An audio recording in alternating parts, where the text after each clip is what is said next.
আমি তোমাদের আগেই বলেছিলাম, এই মেয়েকে দেখেই আমি বুঝতে পেরেছিলাম এ শুধু নিজেরটা বুঝবে। মিলল তো আমার কথা?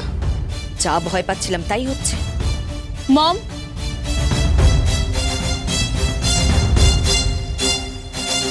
Not done mom, absolutely not done.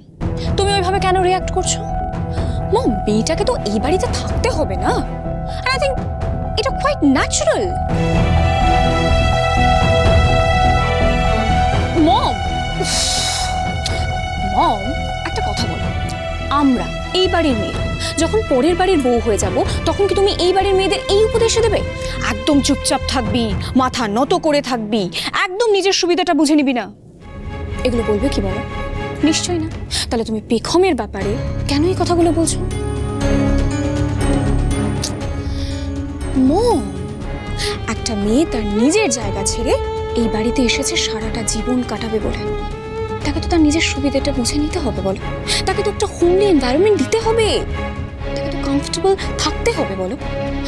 মম, তুমি কিন্তু এটা নিয়ে একদমই শুটিয়ে করবে না, বলে দিলাম। হ্যাঁ, মা তো বোকা, জ্ঞান দে ভালো করে। বড় কথা বাড়িয়ে সেটাকে ঝগড়ার পর্যায়ে না নিয়ে গেলেই নয়।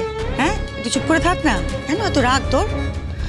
এই যে এখানে দাঁড়িয়ে না থেকে কেউ একজন বা সবাই মিলে দল বেঁধে যাও, আবির পেখমকে ডেকে নিয়ে এসো, যাও।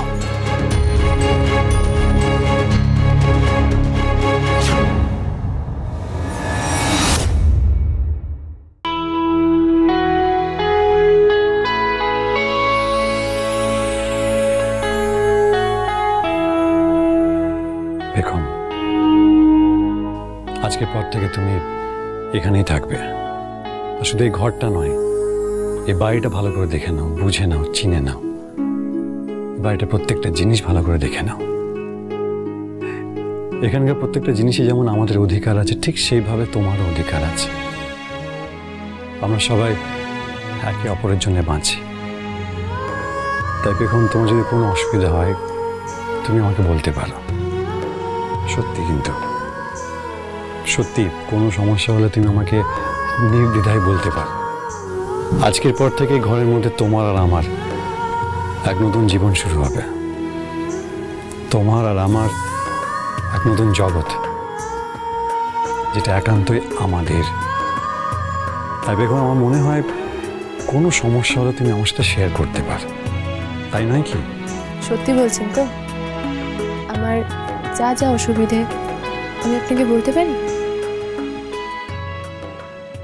তাহলে বলুন, আপনি কলকাতার মতো এত বড় শহরে জন্মেছেন, এখানেই মানুষ হয়েছেন, আধুনিক মানুষ, এত বড় চাকরি করেন, তাহলে নিচে যেগুলো হচ্ছে সেগুলো আপনি মেনে নিচ্ছেন কি করে? কিছু বলছেন না কেন? এই মরেছে, নিচে কি হচ্ছে?